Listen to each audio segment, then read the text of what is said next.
ಕೃಷ್ಣ ಜನ್ಮಾಷ್ಟಮಿ ಅಂಗವಾಗಿ ಹೊಸಪೇಟೆಯ little spectrum ಶಾಲೆಯಲ್ಲಿ ಪುಟಾಣಿಗಳಿಗೆ ಕೃಷ್ಣರಾಧೆಯರ ವೇಷಭೂಷಣ ಸ್ಪರ್ಧೆ ಕಾರ್ಯಕ್ರಮ ಆಯೋಜಿಸಲಾಗಿತ್ತು.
ಶಾಲೆಯ ಸಂಸ್ಥಾಪಕರಾದ ರಾಜೇಶ್, ಉಷಾ ರಾಜೇಶ್ ವೇಷಭೂಷಣ ಸ್ಪರ್ಧೆಗೆ ಚಾಲನೆ ನೀಡಿದರು.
To all, today I am playing role of Radha.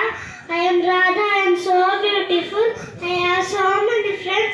Krishna is my best friend. We play, sing and dance together.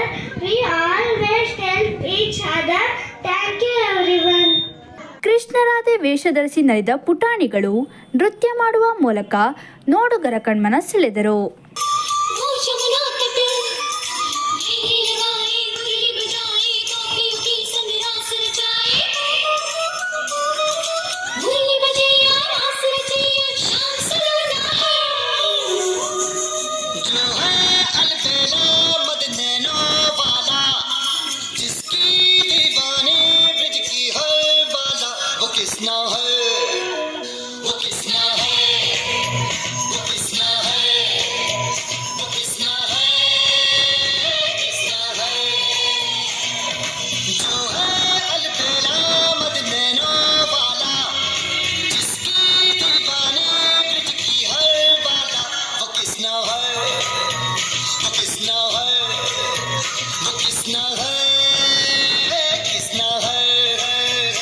ಕಾರ್ಯಕ್ರಮದಲ್ಲಿ ಮೀನಾಕ್ಷಿ, ಪ್ರಮೀಳಾ ಇನ್ನಿತರರು ಭಾಗಿಯಾಗಿದ್ದರು.